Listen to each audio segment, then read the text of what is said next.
दिल्ली के बॉर्डर्स पूरी तरह से सील हो चुके हैं क्योंकि किसान अलग अलग राज्यों से पहले की तरह दिल्ली की तरफ आज से कूच करने जा रहे हैं। पहले देखो 3 नए एग्रीकल्चर लॉज के अगेंस्ट अलग अलग राज्यों से किसान दिल्ली की तरफ आए थे और दिल्ली बॉर्डर पर रुके थे, काफी समय के लिए वहीं पर रहे थे और लंबे समय तक ये आंदोलन, ये मूवमेंट चली थी। बट एक बार फिर से किसान जो हैं अपनी मांगों को लेकर दिल्ली की तरफ आज से कूच करने जा रहे हैं। उनकी मांगे क्या हैं, मांगे एक बार देख लीजिए। सबसे पहले एमएसपी के लिए अलग से एक कानून बनाया जाए और किसानों को कितना एमएसपी मिलना चाहिए, स्वामीनाथन कमीशन की रिपोर्ट के अनुसार सब कुछ मिला के, यानी कैपिटल पे कितनी कॉस्ट है, लैंड पे कितना रेंट है, इसके अलावा जो भी खर्चा आ रहा है खेती में, उन सबको मिला के उसका 50% ज्यादा मिलना चाहिए किसानों को। इतना एमएसपी होना चाहिए फसलों पे। 2020 में इलेक्ट्रिसिटी अमेंडमेंट एक्ट आया था, उसे विड्रॉ किया जाए। लखीमपुर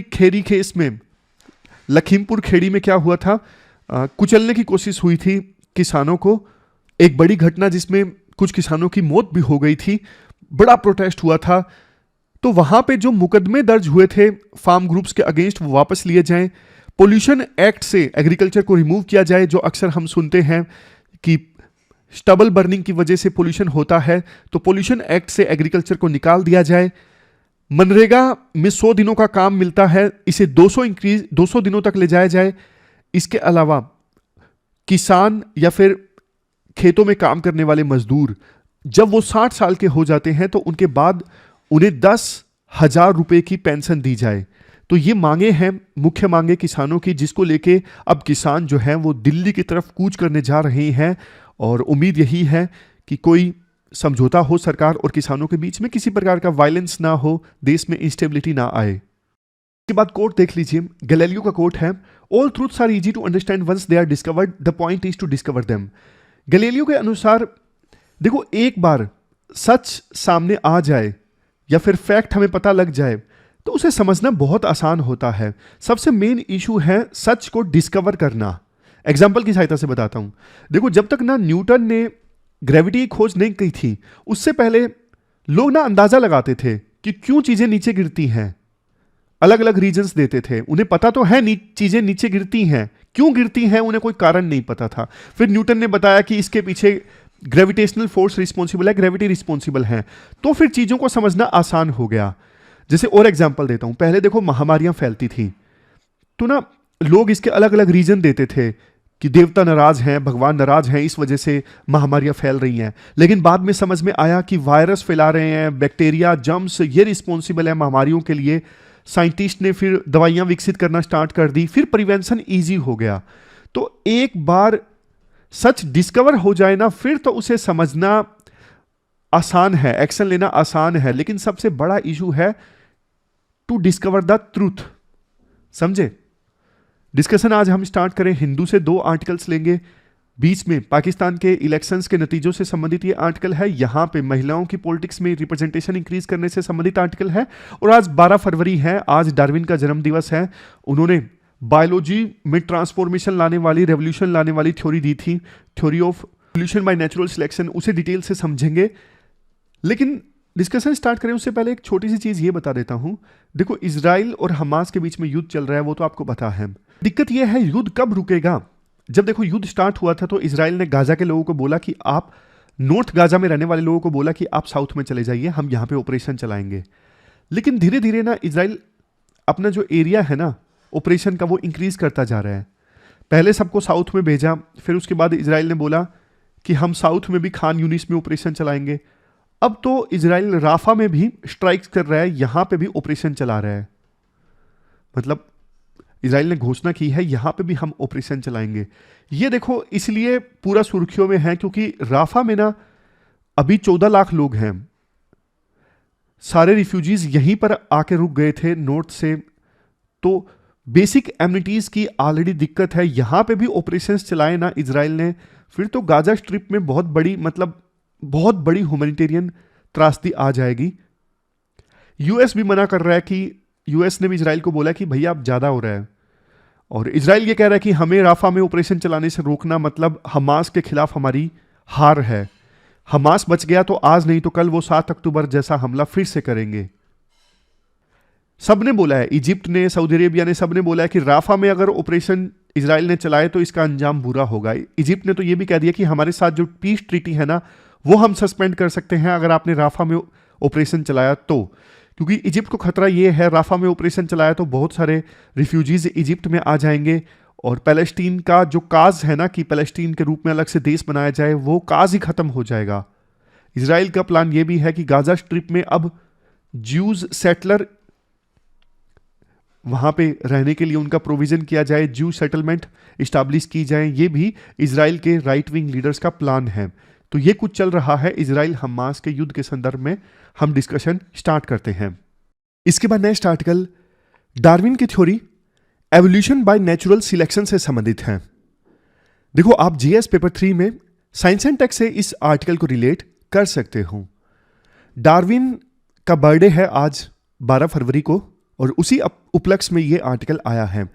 देखो, डार्विन ने जब अपनी ये थ्योरी दी थी ना, ये थ्योरी बायोलॉजी के फील्ड में एक रेवोल्यूशन से कम नहीं है। कैसे, आज हम इस आर्टिकल में समझेंगे। कब दी डार्विन ने अपनी ये थ्योरी? देखो, 1859 में ना डार्विन की एक बुक आई थी on the origin of species. इस बुक में एवोल्यूशन बाय नेचुरल सिलेक्शन के बारे में डार्विन ने बताया। उसके बाद कई सारे आर्टिकल्स भी लिखे। तो बेसिक से शुरुआत करते हैं, बिल्कुल बेसिक से। मैं आपसे एक चीज पूछता हूं, व्हाट इज एवोल्यूशन? एवोल्यूशन का मतलब क्या है? देखो, एवोल्यूशन का मतलब होता है धीरे धीरे बदलाव आना, धीरे धीरे चेंज आना। जैसे देखो, आपके दादा दादी किसी गांव में रहते थे, फिर आपके पापा शहर में आके रहने लगे, छोटे शहर में, और आप तो बहुत बड़े शहर में आकर पढ़ रहे हो। तो ये जनरेशन बाय जनरेशन चेंज आ रहा है धीरे धीरे, यानी एवोल्यूशन हो रहा है। ये तो मैंने आपको रोजमर्रा का एग्जाम्पल दे दिया। इसी प्रकार से देखो, हजारों सालों में ना जानवरों में, पेड़ पौधों में बदलाव आता रहा है और नई नई स्पीसीज यानी प्रजातियां बनती रही हैं। अब क्वेश्चन उठता है, ये एवोल्यूशन यानी बदलाव कैसे आता है? कैसे आता है? सिंपल एग्जांपल से समझते हैं। देखो, हर एक जीव यानी ऑर्गेनिज्म के अंदर एक बेसिक चीज होती है जिसे बोलते हैं डीएनए। होती है कि नहीं होती? होती है। डीएनए की मदद से ही हमारी हाइट कितनी होगी, कलर कैसा होगा, ये सब चीज तय होती है। तो जब माता पिता से बच्चे पैदा होते हैं ना, तो डीएनए कॉपी होकर आता है माता पिता से बच्चों में। लेकिन कभी कभी इस कॉपी में ना थोड़ी गड़बड़ी हो जाती है। मतलब बच्चों में ना एग्जैक्ट माता पिता का डीएनए नहीं आता, थोड़ी गड़बड़ी हो जाती है। कई बार होता है ना, माता पिता की हाइट बहुत लंबी लेकिन बच्चा छोटा पैदा हो गया। मतलब बच्चा तो ऑफकोर्स छोटा ही पैदा होगा, बट बड़ा होने के बाद भी बच्चे की हाइट ज्यादा नहीं बढ़ी। इस गड़बड़ी की वजह से बहुत बार ऐसा देखने को मिलता है कि एक ही फैमिली में भाई बहन अलग अलग ढंग से दिखते हैं, कोई गोरा कोई काला, कोई लंबा कोई छोटा। उसी प्रकार से जानवरों में भी डीएनए में गड़बड़ियां आती रहती हैं। और जानवरों में कई बार ऐसा होता है, ये डीएनए में गड़बड़ियां कई सारी जनरेशन्स के बाद एक नई प्रजाति का शक्ल ले लेती हैं। समझे? कुछ बच्चों को यह डाउट आएगा कि सर डीएनए में कुछ बदलाव की वजह से, गड़बड़ी की वजह से नई प्रजाति कैसे बन सकती है? यह भी बिल्कुल आसान भाषा में बताता हूं। देखो, सबसे पहली चीज तो डीएनए में कुछ चेंजेस आएंगे या फिर गड़बड़ी होगी तो अलग विशेषता वाले बच्चे पैदा होंगे। यह बात समझ गए? जैसे जंगली कुत्ते हैं, जंगली कुत्तों ने मेटिंग की और मेटिंग के बाद कुछ बच्चे तो वैसे ही पैदा हुए जैसा माता पिता का डीएनए है, लेकिन एक दो बच्चे ऐसा पैदा हुए जिसमें थोड़े बदलाव हैं। फॉर एग्जाम्पल, उनकी पूंछ ज्यादा लंबी है एज कंपेरिजन टू माता पिता या फिर उनके जो पूर्वज हैं, पूंछ ज्यादा लंबी है। एक दो बच्चे ऐसा पैदा हुए। अब देखो, ये जो चीज है ना कि पूंछ ज्यादा लंबी है, अब ज्यादा लंबी पूंछ का कुछ यूजफुलनेस है ना सरवाइव करने में। फॉर एग्जाम्पल, ज्यादा लंबी पूंछ होने की वजह से वो जंगली कुत्ता शिकार ज्यादा अच्छे से कर लेते हैं। तो ये जो विशेषता रही कि पूंछ ज्यादा लंबी है और इसका इस्तेमाल भी कर रहा है वो कुत्ता, तो फिर देखो वही कुत्ता आगे जाके रिप्रोडक्शन करेगा, मेटिंग करेगा, तो उसके बच्चों में भी यही गुण आएंगे कि पूंछ ज्यादा लंबी है। तो over the period of time कई सारी जनरेशन्स में ये जो गुण है ना लंबी पूंछ वाला, ये चलता जाएगा और आगे जाके जंगली कुत्तों में भी डिवीजन हो जाएगा। लंबी पूंछ वाले कुत्तों की एक अलग से प्रजाति बन गई, अलग से एक स्पीसीज बन गई। इस प्रकार से कोई नई प्रजाति बन जाती है। इसके बाद डार्विन के द्वारा दिए गए नेचुरल सिलेक्शन एंड एडेप्टेशन के कंसेप्ट को समझते हैं। देखो सिंपल है, जब इन्वायरमेंट चेंज होता है ना, फॉर एग्जाम्पल अभी क्लाइमेट चेंज हो रहा है, तो देखो जिन जीवों के पास, जिन ऑर्गेनिजम्स के पास नए माहौल में यानी बदले हुए इन्वायरमेंट में अच्छे से सरवाइव करने की विशेषता यानी गुण है, वो ऑर्गेनिज्म तो देखो सरवाइव करता है बदले हुए इन्वायरमेंट में। आपको एग्जाम्पल की सहायता से समझाता हूं, फिर ज्यादा अच्छे से समझ में आएगा। जैसे अभी क्लाइमेट चेंज हो रहा है, तो किसी भी जंगल में ना तापमान बढ़ने लगा। अब जिन जानवरों के पास में गर्मी सहन करने की क्षमता यानी कैपेबिलिटी है, वो तो अधिक बचेंगे, वो ज्यादा बच्चे पैदा करेंगे, उनकी जनरेशन्स आगे बढ़ेंगी। बट देखो वो जानवर जो इतनी गर्मी नहीं सहन कर सकते, उनकी संख्या धीरे धीरे कम होती जाएगी, वो मरते जाएंगे, धीरे धीरे वो प्रजाति, वो ऑर्गेनिजम्स एक्सटिंक्ट हो जाएंगे। मतलब नेचर में बदलाव आते हैं, यानी नेचर चूज करती है कि किस प्रजाति को आगे बढ़ाना है और किसको लुप्त करना है। समझे? यह है नेचुरल सिलेक्शन। नेचर का सिलेक्शन है कि किस प्रजाति को हमें आगे प्रमोट करना है और किसको अभी खत्म कर देना है। अच्छा, इसके बाद एक इंपॉर्टेंट चीज जो हम इन्वायरमेंट में पढ़ते हैं, इन्वायरमेंट में एक चीज हम पढ़ते हैं ना, किसी भी प्रजाति में यानी किसी भी स्पीसीज में जितनी ज्यादा जेनेटिक डाइवर्सिटी होना उतना बढ़िया है उस प्रजाति के लिए। कैसे? ये भी मैं आपको एग्जांपल की सहायता से बताता हूं। मान लीजिए यही एग्जांपल लीजिए, किसी जंगल में ना क्लाइमेट चेंज की वजह से टेम्परेचर एकदम से काफी ज्यादा बढ़ गया। अब मान लीजिए वहां पे ना उस जंगल में जंगली कुत्तों की एक प्रजाति है। अब देखो उस प्रजाति में फॉर एग्जांपल जेनेटिक डाइवर्सिटी है कि कुछ कुत्ते बड़ी हाइट वाले हैं, बड़े साइज के हैं, और कुछ कुत्ते छोटी हाइट के हैं, छोटे साइज के हैं। जेनेटिक डाइवर्सिटी है कुत्तों की, जंगली कुत्तों की प्रजाति में। अब ना एक चीज, अगर देखो गर्मी ज्यादा पड़ रही है ना, तो छोटे जो कुत्ते हैं ना उस गर्मी को ज्यादा आसानी से झेल जाते हैं, और बड़े साइज के जो कुत्ते हैं ना वो उतनी गर्मी को नहीं झेल पाते। तो टेम्परेचर ज्यादा बढ़ने की वजह से ना बड़े साइज के जो कुत्ते हैं वो तो देखो धीरे धीरे अब एक्सटिंक्ट हो जाएंगे, लुप्त हो जाएंगे, नहीं सहन कर पा रहे हैं इतनी गर्मी। लेकिन छोटे साइज के जो कुत्ते हैं ना वो फिर भी जीवित रहेंगे, उनकी जनरेशन्स आगे चलती रहेंगी, और आने वाली जनरेशन्स में सिर्फ छोटे साइज के कुत्ते होंगे, क्योंकि बड़े साइज के कुत्ते तो लुप्त हो गए, ज्यादा गर्मी को वो झेल नहीं पा रहे थे। बट जंगली कुत्तों की प्रजाति में जेनेटिक डाइवर्सिटी थी, कुछ बड़े साइज के कुत्ते थे, कुछ छोटे थे, तभी ये प्रजाति सरवाइव कर पाई। अगर जेनेटिक्स डाइवर्सिटी ना होती, सिर्फ बड़े साइज के कुत्ते होते, तो ये प्रजाति, ये स्पीसीज पूरी तरह से लुप्त हो जाती, एक्सटिंक्ट हो जाती। अब समझे कि इन्वायरमेंट में किसी भी स्पीसीज में जेनेटिक डाइवर्सिटी का होना क्यों जरूरी है? क्योंकि सर्वाइवल के चांसेस बढ़ जाते हैं। और नेचुरल सिलेक्शन में ना एक चीज जो अक्सर बोली जाती है कि नेचर सिलेक्ट करती है कि जो सबसे फिट है वही सरवाइव करता है, और जो फिट नहीं है वो लुप्त हो जाता है। इसके बाद नेक्स्ट जो कंसेप्ट है वो डार्विन का, ये है एडेप्टेशन।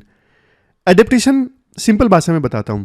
जब भी देखो किसी ऑर्गेनिज्म के आसपास माहौल में कोई बदलाव आता है ना, फॉर एग्जांपल इन्वायरमेंट में कोई बदलाव आया है, तो उसके हिसाब से उस ऑर्गेनिज्म को ना ढालना पड़ता है।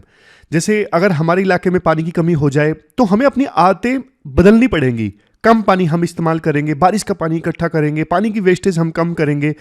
वैसे ही जानवरों और पेड़ पौधों में भी ना आसपास के इन्वायरमेंट, टेम्परेचर, इन सब पैरामीटर्स के आधार पे अपने आप को ढालना जरूरी हो जाता है।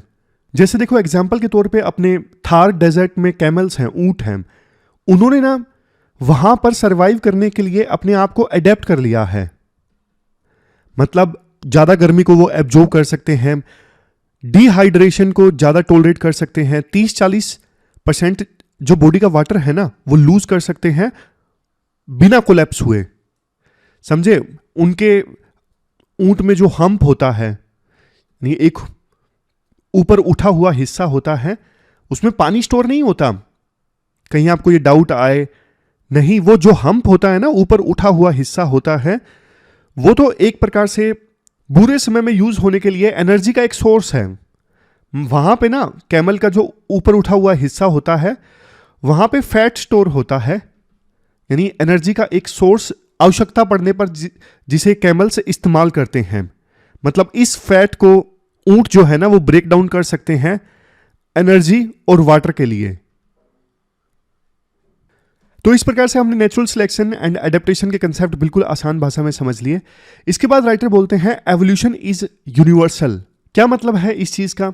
देखो, संसार में इतने सारे जो ऑर्गेनिजम्स हैं ना, चाहे मक्खी है, कोई कीड़ा मकोड़ा है, कीट पतंगा है, या फिर इंसान है, सब में ना कुछ बेसिक चीजें हैं। जैसे डीएनए है,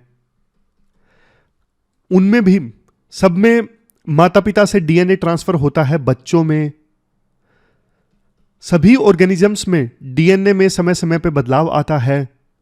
तो इसका फायदा जानते हो क्या होता है? इसका फायदा ये होता है कि कई बार साइंटिस्ट जो है ना मक्खियों पे रिसर्च करते हैं, चूहों पे एक्सपेरिमेंट्स करते हैं, तो इससे हमें इंसानों के बारे में भी जानकारी मिल जाती है, क्योंकि सबकी बायोलॉजी फंडामेंटली सेम है। सब में डीएनए है, सभी ऑर्गेनिजम्स में डीएनए में बदलाव आता है।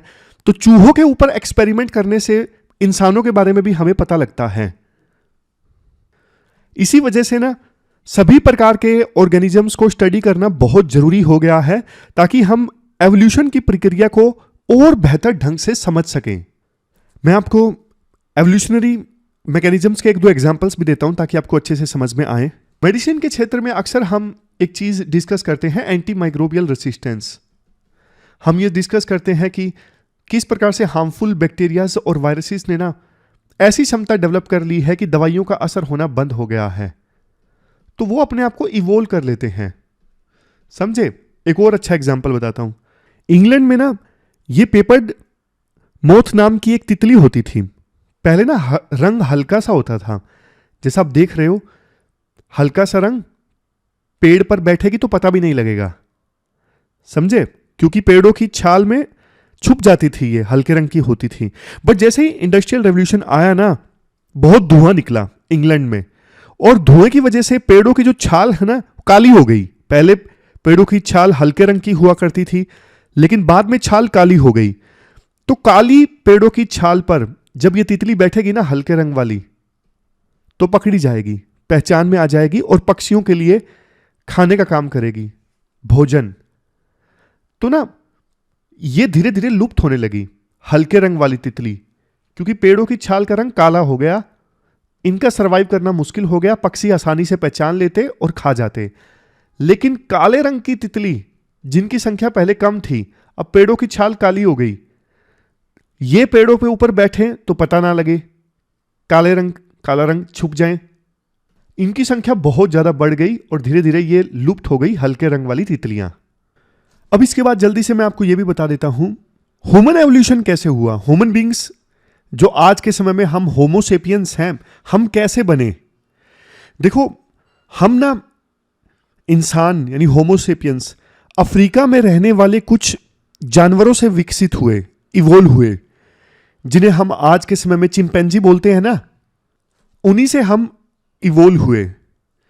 देखो, हुआ ये ऑलमोस्ट 3 लाख साल पहले अफ्रीका में ये जो चिंपैंजी थे, अब इनसे ना कई सारी प्रजातियां बनी ह्यूमन बींग्स जैसी। जैसे आपने सुना भी होगा, जैसे हम होमोसेपियंस हैं, हमारे जैसे दिखने वाली एक और प्रजाति बनी होमो इरेक्टस, एक और बनी नींदरथल। जैसे आप ये तस्वीर देखिए, उस समय ना 3 लाख साल पहले चिंपैंजियों से होमोसेपियंस यानी हम लोग जो हैं, हमारे पूर्वज, वो भी डेवलप हुए। होमो नींडरथल ये भी डेवलप हुए, होमो इरेक्टस ये सब तो लुप्त हो गए समय के अनुसार। होमो हैबिलिस, होमो इरेक्टस, होमो नींडरथल ये सब लुप्त हो गए। क्योंकि देखो, लुप्त क्यों हो गए? कहीं ना कहीं मतलब इन प्रजातियों में ना कोई कमी रही होगी, क्लाइमेट चेंज को नहीं सहन कर पाए होंगे, कोई किसी डिजीज का सामना नहीं कर पाए होंगे, या फिर यूं भी कहा जाता है कि इनकी होमोसेपियंस के साथ यानी हमारे पूर्वजों के साथ इनकी लड़ाई हुई और मारे गए धीरे धीरे करके। तो कोई तो रीजन रहा होगा, लेकिन ये सब लुप्त हो गए और आज का जो आधुनिक मानव है ना वो होमोसेपियंस हैं। अब लास्ट में सिर्फ एक चीज, एवोल्यूशन को समझना क्यों इंपॉर्टेंट है। देखो, सबसे पहली चीज, एवोल्यूशन को समझना इसलिए इंपॉर्टेंट है क्योंकि समझेंगे तभी बायोडाइवर्सिटी को हम कंजर्व कर सकते हैं, तभी हम मेडिसिन बना सकते हैं, हेल्थ केयर पे ध्यान दे सकते हैं, इवन सोशल इक्वालिटी। जैसे हिटलर जैसे लोग कहा करते थे कि आर्यन रेस ज़्यादा स्ट्रोंग है, लेकिन ऐसा कुछ नहीं है। हम सब जो हैं धरती पर जितने भी मानव हैं ना, सब होमोसेपियंस हैं, सेम प्रजाति है, कोई ह्यूमन बींग्स की प्रजाति अलग नहीं है। पॉइंट समझ गए ना? मतलब हम सब के पूर्वज सेम है सभी ह्यूमन बींग्स के, और जो ह्यूमन बींग्स की अलग प्रजातियां थी ये सब लुप्त हो गए और हम सब ह्यूमन बींग्स सेम प्रजाति के हैं। तो कोई बोले कि हम सुपीरियर हैं, हमारी रेस सुपीरियर है, वो सब झूठ है। ये हमें एवोल्यूशन से पता लगता है। तो इस प्रकार से हमने डार्विन की थ्योरी को डिटेल से समझा। 12 फरवरी आज उनका जन्म दिवस है। डायरेक्टली इनडायरेक्टली यूपीएससी इस पे क्वेश्चन पूछ सकती है, प्री में भी और मेंस में भी। चलते हैं आगे। इसके बाद नेक्स्ट आर्टिकल पाकिस्तान में आए इलेक्शन रिजल्ट्स से संबंधित है। आप देखो, जीएस पेपर 2 में इंडिया एंड नेबरहुड रिलेशंस से इस आर्टिकल को रिलेट कर सकते हो। 2-3 आर्टिकल्स को कंबाइन कर रहे हैं हम इस इशू को डिस्कस करने में। हिंदू में भी आर्टिकल है, इंडियन एक्सप्रेस में 2-3 आर्टिकल्स हैं और अलग अलग न्यूज़पेपर्स में हैं। तो कॉम्प्रिहेंसिव ढंग से डिस्कस करते हैं। देखो, 8 फरवरी को पाकिस्तान में इलेक्शंस कंडक्ट हुए और इलेक्शंस के नतीजे इस प्रकार से आए। मैं आपको बता देता हूं कौन कौन सी मुख्य पार्टीज हैं पाकिस्तान में। 3 मुख्य पार्टीज हैं। PMLN, ये देखो नवाज शरीफ वाली पार्टी है। PPP, ये जरदारी वाली पार्टी है, आसिफ अली जरदारी और बिलावल भुट्टो। और सबसे लास्ट में PTI तहरीक इंसाफ, ये इमरान खान वाली पार्टी है। टोटल देखो 266 सीट्स के लिए इलेक्शंस हुए थे और बाकी 70 कैंडिडेट्स प्रोपोर्शनल रिप्रेजेंटेशन से सिलेक्ट होते हैं पाकिस्तान में। डायरेक्टली चुने जाते हैं 266 और बाकी 70 प्रोपोर्शनल रिप्रेजेंटेशन से सिलेक्ट होते हैं। तो 266 में से एक कैंडिडेट की डेथ हो गई थी और एक सीट पर नतीजा घोषित नहीं किया गया। बाकियों में देखो सबसे ज्यादा जो सीट्स जीती ना, वो तहरीक इंसाफ पार्टी ने जीती 101। ये पाकिस्तान की वेबसाइट का डेटा है। अब देखो एक खास बात, इलेक्शन से पहले ना इमरान खान को 3 मामलों में सजा हो गई। उनके खिलाफ 170 से अधिक मामले चल रहे हैं। उनकी पार्टी को इलेक्शन नहीं लड़ने दिया गया, इमरान खान की पॉलिटिकल पार्टी को। ये जो कैंडिडेट जीत के आए हैं ना, ये इंडिपेंडेंट के तौर पे जीत के आए हैं। इनको समर्थन हासिल था PTI का, यानी तहरीक इंसाफ पार्टी का। इवन ये कैंडिडेट्स PTI का जो चुनाव चिन्ह है ना, बैट, उस पर नहीं जीते हैं। मतलब सीधे लफ्जों में आप बोलूं, पाकिस्तान की जो इस्टेब्लिशमेंट है ना, यानी खास करके आर्मी, इन्होंने पूरी कोशिश की कि कैसे भी करके ये इंश्योर किया जाए कि इमरान खान की पार्टी तो बिल्कुल भी ना जीते। उनको हर प्रकार के हथकंडे से रोकने की कोशिश हुई, लेकिन सबसे ज्यादा सीट्स हासिल हुई इमरान खान बैक्ड इंडिपेंडेंट्स को। तो पाकिस्तान की आर्मी को ना ह्यूमिलिएशन का सामना करना पड़ा इन इलेक्शंस में, और बल्कि इलेक्शंस में ना काफी धांधलेबाजी हुई। अभी ना एक बात प्रचलित है पाकिस्तान में कि नवाज शरीफ की जो पार्टी है ना PMLN, इनको ना बल्कि 8 फरवरी को इतने वोट हासिल नहीं हुए जितने 9 फरवरी को हासिल हुए। मतलब बाद में ठप्पा लगाया गया, वहां पे EVM नहीं है, वहां पे बैलेट पेपर से वोटिंग होती है। तो बाद में स्टैंप लगा लगा के इनको वोट दिए गए नवाज शरीफ की पार्टी को। वहां पे ना पाकिस्तान में नेशनल इलेक्शंस के साथ साथ प्रोविंशियल इलेक्शंस भी होते हैं। तो पंजाब में देख लीजिए, पंजाब में आमतौर पे इन्हीं का, नवाज शरीफ की पार्टी PMLN का बोलबाला रहता है। वहां पे भी इमरान खान बैक्ड कैंडिडेट्स ने 138 सीट हासिल कर ली और 137 इनके पास में है, नवाज शरीफ की पार्टी के पास में, यानी एक कम, एक का ही डिफरेंस है। सिंध, जहां पे बिलावल भुट्टो की पार्टी का बोलबाला रहता है, यहां पे इन्हीं की डोमिनेंस रही। और खैबर पख्तूनवा, यहां पे देखो मेजोरिटी हासिल है इमरान खान बैक्ड इंडिपेंडेंट्स को। बलूचिस्तान में फ्रैक्चर्ड रिजल्ट है। इतना डिटेल से आपको ये चीज़ें याद रखने की आवश्यकता नहीं है, बस मैं आपको पिक्चर दिखाना चाहता था। अब पॉइंट्स पे आते हैं, एनालिसिस पे आते हैं। तो पहली चीज़, कोई क्लियर मैंडेट नहीं है पाकिस्तान में, क्योंकि कोई एक पार्टी अपने दम पे अब सरकार बनाने की सिचुएशन में नहीं है। वहां पे अभी जबरदस्त विधायक यानी एमपीज की खरीद फरोख्त चल रही है, हॉर्स ट्रेडिंग हो रही है, नेगोशिएशंस चल रही हैं, बार्गेनिंग चल रही है, और विभिन्न पॉलिटिकल पार्टीज इमरान खान की पार्टी को छोड़ दें, जिसे आर्मी पसंद नहीं करती, जिसे इलेक्शन भी नहीं लड़ने दिया गया, बाकी पॉलिटिकल पार्टीज मिल के सरकार बनाएंगी और उसी के लिए बार्गेनिंग, नेगोशिएशन, एमपीज की खरीद फरोख्त वो सब चल रही है। एक तरफ जहां देखो ये पाकिस्तान की मिलिट्री के लिए एक बहुत बड़ा धक्का है। धक्का इसलिए क्योंकि ना साफ तौर पे उनकी चॉइस नवाज शरीफ की पार्टी थी, पीएमएल-एन। लाख कोशिशों के बावजूद वो नवाज शरीफ की पॉलिटिकल पार्टी को जिता नहीं सके। इमरान खान बैक्ड इंडिपेंडेंस को तो आधी रात में गिरफ्तार किया गया, धमकाया गया इलेक्शन लड़ने से, अनेकों हथकंडे मिलिट्री के द्वारा अपनाए गए, और वो चाह के भी मिलिट्री पाकिस्तान की नवाज शरीफ वाली पार्टी को मेजोरिटी नहीं दिलवा सकी। ये देखो पहली बार ऐसा हुआ है, अदरवाइज तो मिलिट्री जो चाहती है ना वही पार्टी जीत जाती है आसानी से। दूसरी तरफ कुछ एक्सपर्ट्स ये भी बोल रहे हैं कि पाकिस्तान में यूनिटी गवर्नमेंट बनेगी। यूनिटी मतलब कई सारी पॉलिटिकल पार्टीज मिलकर सरकार बनाएंगी, तो ना इससे पाकिस्तान की आर्मी को बल्कि फायदा होगा। पहले तो क्या हुआ, पहले जब नवाज शरीफ प्रधानमंत्री थे वो आर्मी से भिड़ गए, तो उनको हटा दिया आर्मी ने। आर्मी ने इमरान खान को चुना प्रधानमंत्री बनने के लिए, लेकिन इमरान खान शुरू में तो मिलिट्री के साथ बना के चले, बाद में वो भी आर्मी को चैलेंज करने लगे। आर्मी ने फिर इमरान खान को भी हटा दिया। तो ना ये फ्रैक्चर्ड जो मैंडेट है ना गठबंधन की सरकार, ये आर्मी के लिए बल्कि एक फायदे का सौदा है। कोई भी पॉलिटिकल लीडर इतना स्ट्रांग नहीं होगा कि वो आर्मी को चैलेंज कर सके। तो ऐसी सिचुएशन में यानी गठबंधन की गवर्नमेंट में आर्मी का दबदबा बल्कि और भी ज्यादा अच्छे ढंग से बरकरार रहेगा। पाकिस्तान के लिए देखो ये चीज सही नहीं है।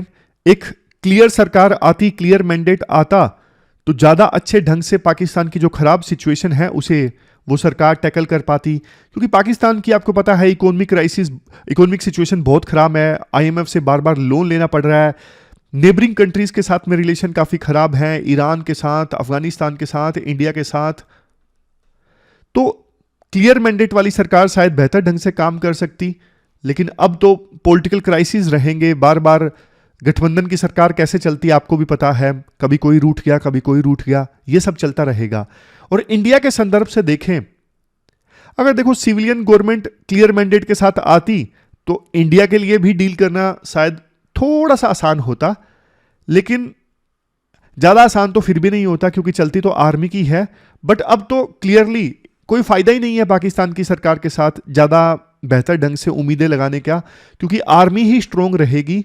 पाकिस्तान के जो आर्मी चीफ हैं उन्हीं के साथ में डील करने का फायदा है।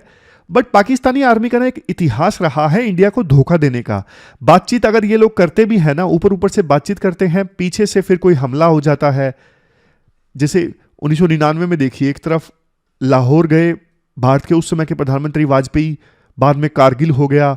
अनेकों बार ऐसा हुआ है कि भारत ने पीस लाने की कोशिश की, लेकिन फिर पीछे से हमला हो जाता है। भारत के प्रधानमंत्री पाकिस्तान की यात्रा पर गए थे, एकदम से नवाज शरीफ की पोती की शादी में गए। वो एक आसान चीज नहीं थी, मुश्किल भरा डिसीजन था, लेकिन फिर भी देखो बाद में पठानकोट में अटैक हो गया। और ये सिचुएशन देखो इसलिए भी खराब है क्योंकि पाकिस्तान में क्राइसिस रहेंगे।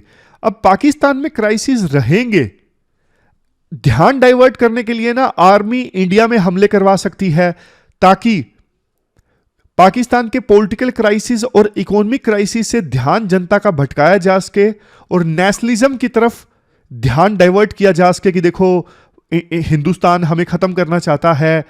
क्योंकि आपको पता है पाकिस्तान की आर्मी अगर टेररिस्ट हमला करवाएगी इंडिया में, तो इंडिया अब चुप नहीं रहेगा, इंडिया भी रिएक्ट करेगा। और इंडिया जब रिएक्ट करेगा तो मतलब पाकिस्तान की जनता का ध्यान इंडिया की तरफ, और पाकिस्तान में डोमेस्टिक इश्यूज से पाकिस्तान की जनता का ध्यान हट जाएगा।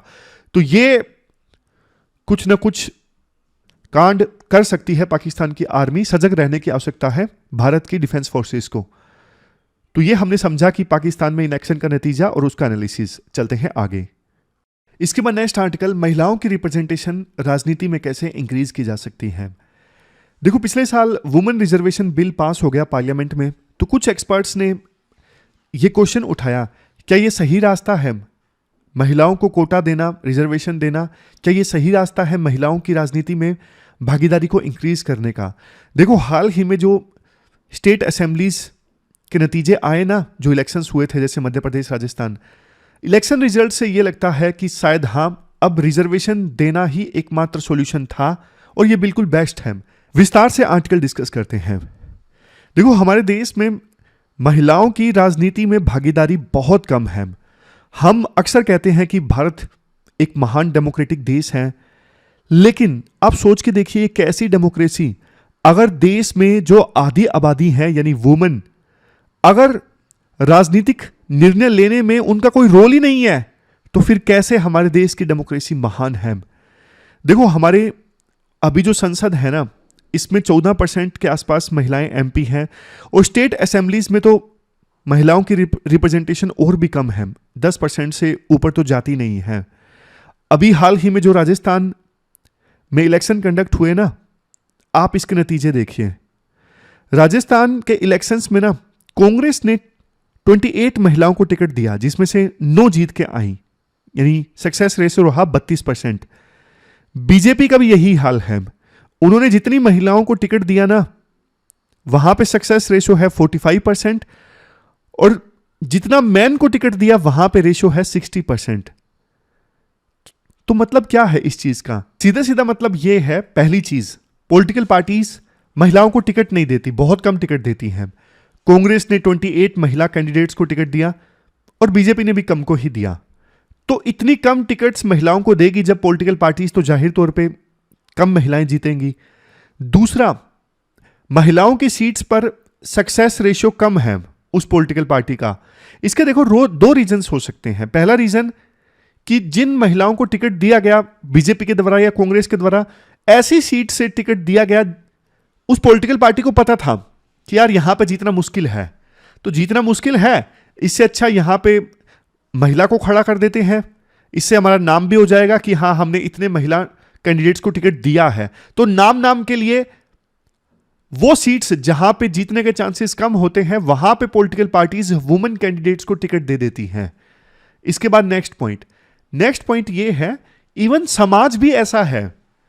समाज भी तो कई बार महिला कैंडिडेट्स को कम प्रेफर करता है, उसे लगता है कि पुरुष कैंडिडेट जीतेगा तो वो ज्यादा अच्छा हमारा रिप्रेजेंटेटिव साबित होगा, ज्यादा अच्छे से उससे हम काम निकलवा सकेंगे।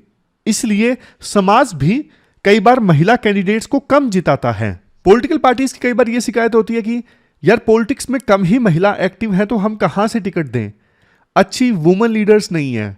अब यहां पे देखो पैट्रियार्की भी आ जाती है कि पॉलिटिक्स में कम महिलाएं हैं, अब कम महिलाएं पॉलिटिक्स में होंगी तो कम ही कैंडिडेट्स को टिकट मिलेगा। तो ग्रास रूट लेवल से बदलाव आना जरूरी है, समाज के लेवल पे बदलाव आना जरूरी है, पॉलिटिकल पार्टीज के लेवल पे बदलाव आना जरूरी है। और उसका अब आ नहीं रहा था वो बदलाव, काफी समय से हम वेट ही करते जा रहे थे। तो उसका एक ही सॉल्यूशन बचता था, रिजर्वेशन देना।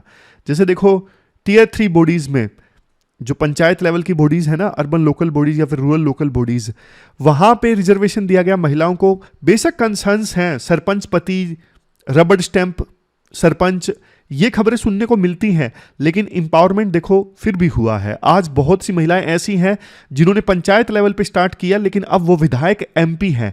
यानी लोकल लेवल पे रिजर्वेशन देने से बहुत सारी महिला लीडर्स इमर्ज होकर आई हैं, ये फायदा हुआ है।